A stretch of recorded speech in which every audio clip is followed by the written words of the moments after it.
Hi, my name is Terese Urban. My friends call me Terry. I am the parent of 3 children. My oldest is now 7. She is profoundly deaf, and I am here to tell you our journey so far. I should also mention that I am the chair of Virginia Hands and Voices, which is a nonprofit parent-driven organization that supports deaf and hard of hearing children throughout the state. So that said, my daughter, her name is Veda, and she was born in 2010. I had a very typical pregnancy, nothing to be concerned about. When she was born, we were living in Michigan at the time, and she failed her newborn screening in the hospital. I had never heard of what a newborn screening was prior to her being born, and I was told not to worry about it. It could be wax, it could be fluid. They actually did the test 3 times while I was in the hospital over the course of 48 hours, determined to get a pass, and she did not pass. And they told me, like I said, don't worry about it, just here's a phone number for a pediatric audiologist, call and make an appointment in 2 weeks. And so I did.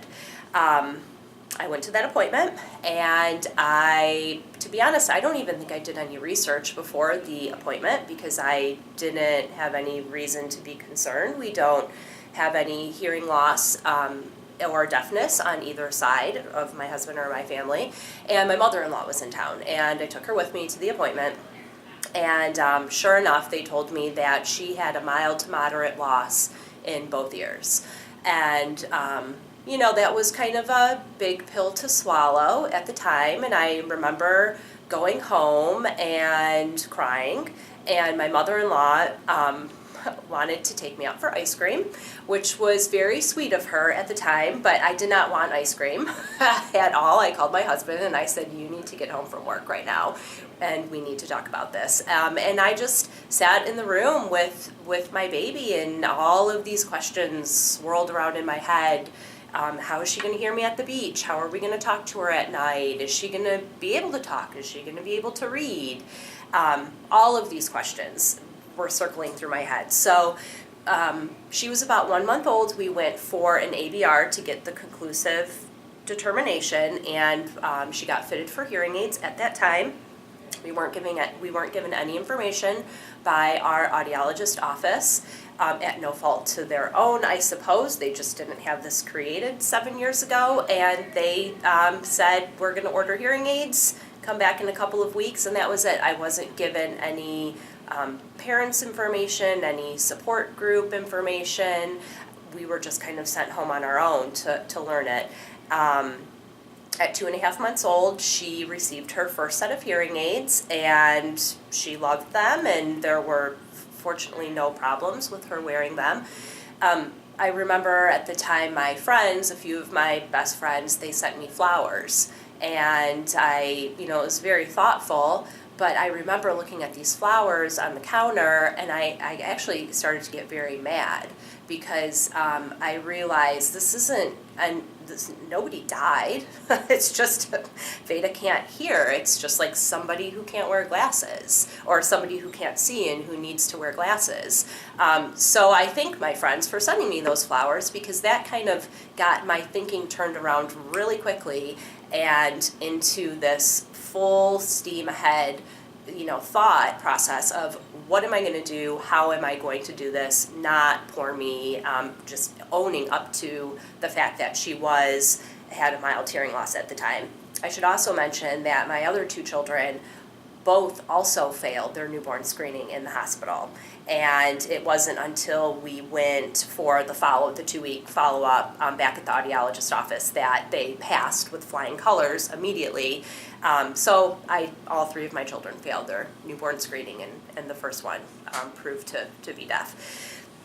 So during this time, it was the first couple of months of Veda's life, and like I said, I was living in Michigan, and I kept getting all of this information sent to me about early intervention. I didn't know what this program was. It was called Early On, and we went to this pediatrician's office that I thought very highly of, and I asked them, what is this information I keep getting? Some brochures from Early On, and they told me that early intervention was for poor people, and that I didn't need it. and that would mean that someone would be coming into my home and telling me what to do.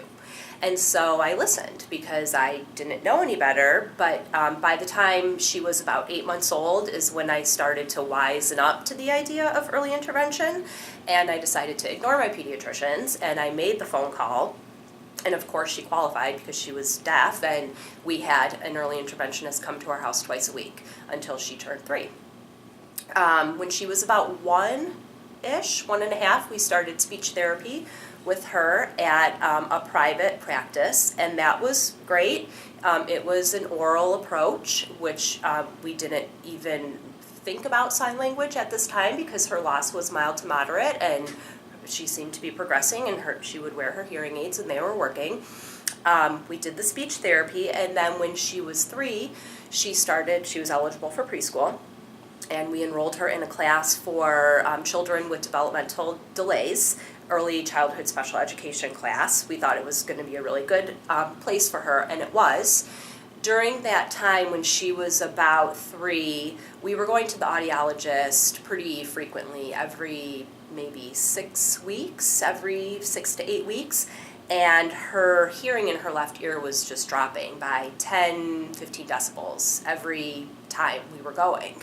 And the audiologist was kind of puzzled by what Veda was showing in the sound booth, but we decided that for the sake of making sure we were doing the right thing, we were going to do a sedated ABR. So we did when she was 3, and her hearing loss had progressed to profound in her left ear. And that was all that we did with that information. She still wore her hearing aid, and it was determined that, okay, she does have this genetic condition, Connexin 26, and hers has proven to be progressive. So now she was, like I said, about 3.5, 4 years old, and she was still in the class with the early childhood special education class, and there was a hearing impaired teacher there with her.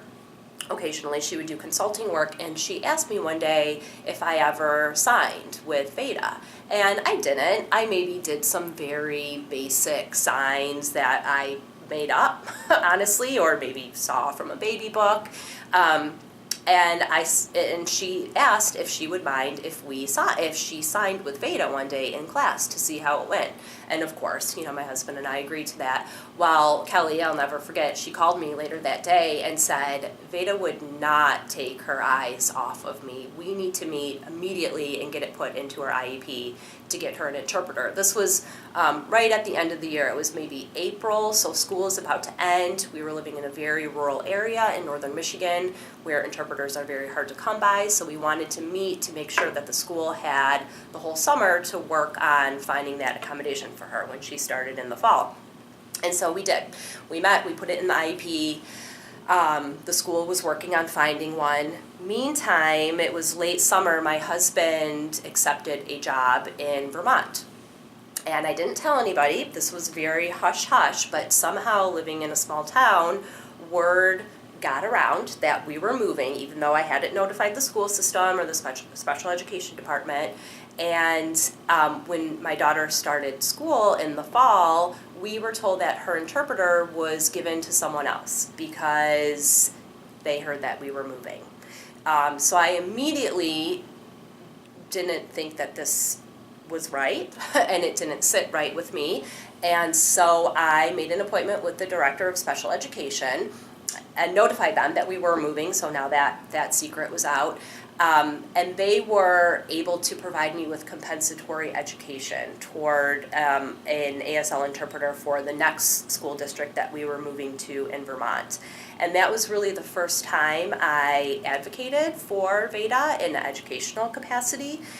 I knew it was something that didn't sound right and it didn't feel right, and it turned out that it wasn't right. So that was a real blessing to us, because when we moved, not only did we have this IEP saying what our daughter needed, but we also had this compensatory education, which was kind of this money in our pocket, so the Michigan school could pay for the Vermont school for the time that she missed out on without having that interpreter in the classroom.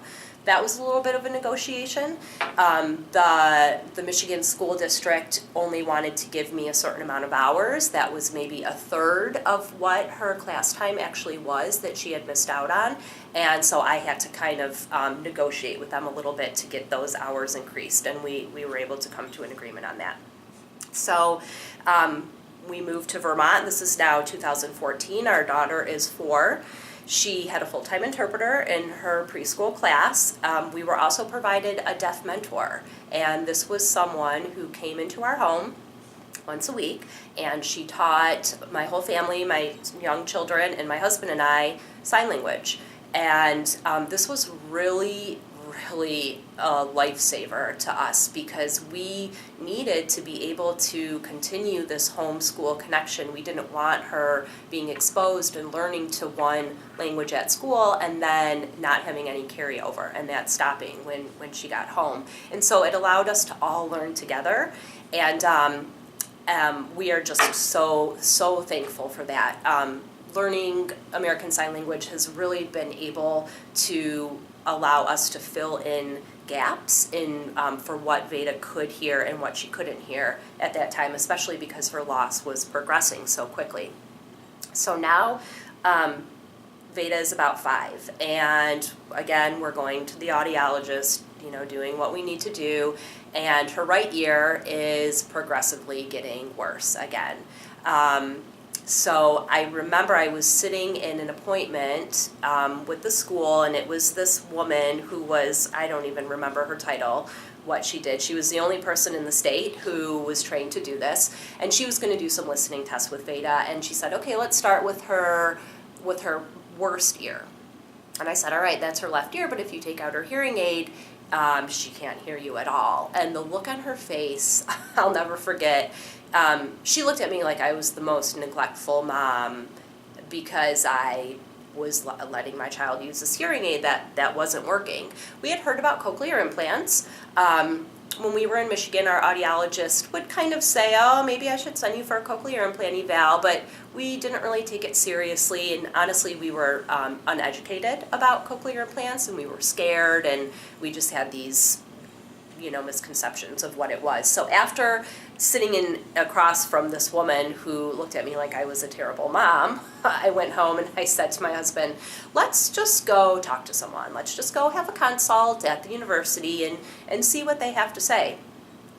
We did that within a couple of weeks, and we walked out of the appointment. My husband was completely convinced 100% that we did need to pursue cochlear implants, or one cochlear implant. I was on the fence a little at the time. I was just scared, quite honestly, of the surgery, but we didn't really see we didn't really see how we could lose anything at that point. Her ear wasn't working, so if we got the surgery and it did work, then that would be great, and if it didn't, that would be fine too, because that was the path that we were going on. So things happened very quickly in my life, and that all happened very quickly as well. And later in 2015, just a couple months after that first consult, she received her left cochlear implant at Boston Children's Hospital.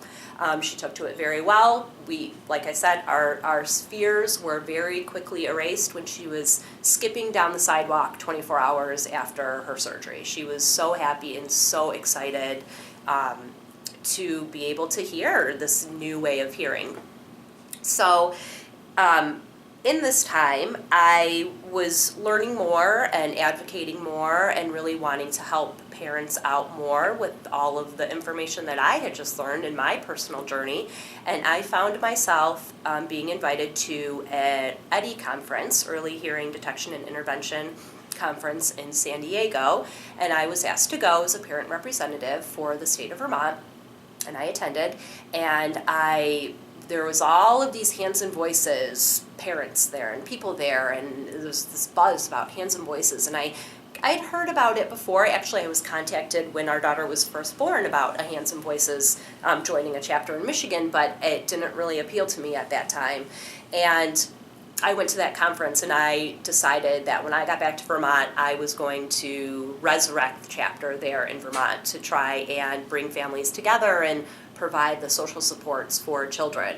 And that's what I did. So I assumed the role of chair of that position in Vermont, and I was only in that position for maybe a year, if that. My husband decided to take another job in Richmond, Virginia, which is what brings me here. And so we moved. And during this time of moving and resurrecting the chapter and dealing with my deaf child and then my two other children, who are all within 3.5 years of age, we realized that Veda's hearing was progressively getting worse in her right ear, like I had mentioned. So we went back to Boston Children's Hospital, and sure enough, she was a candidate for another cochlear implant. So we decided, we were really on the fence about that, but after putting her in the sound booth, it was determined that her word recognition was actually worse with her hearing. Her hearing aid was bringing her down.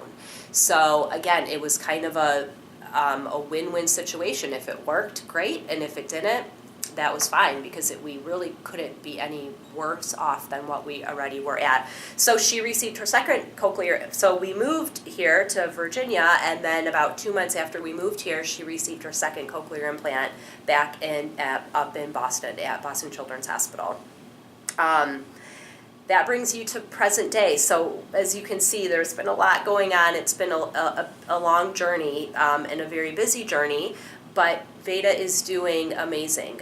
She was always a year behind her whole life, and we were fine with that because she's deaf, and we accepted that. But now she is years above where she should be. She's reading way above grade level. She's in the Talented and Gifted program. She has a full-time interpreter at school. She's bilingual in American Sign Language. We support her, and it comes down to what makes her life easier. We just want to give her all options for her to be able to choose what she wants to do when she gets older, to make that decision. If she would rather talk, then she can do that, and if she would rather sign, then she can do that, and she can make a choice for herself.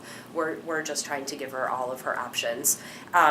What I would say to parents who are beginning this journey, or maybe in the middle of the journey, is to do what feels right and to do what works best for your family. If our daughter, when she was introduced to sign language that first time when she was 3, if she would have turned her nose up to it and looked away, I don't know if we would have pushed it, because if it's not something that she wanted and she needed, we wouldn't have pushed that on her. But she did want it and she did need it, and so we do give it to her. So we really follow her lead. And I would suggest that families do the same, is to really just follow the lead of their children and be very involved in early intervention, and then once they get into school, and just see what gaps are missing and what maybe needs to be filled in. So that's my story. Thank you very much for taking the time to listen to it, and thank you. I wish you luck.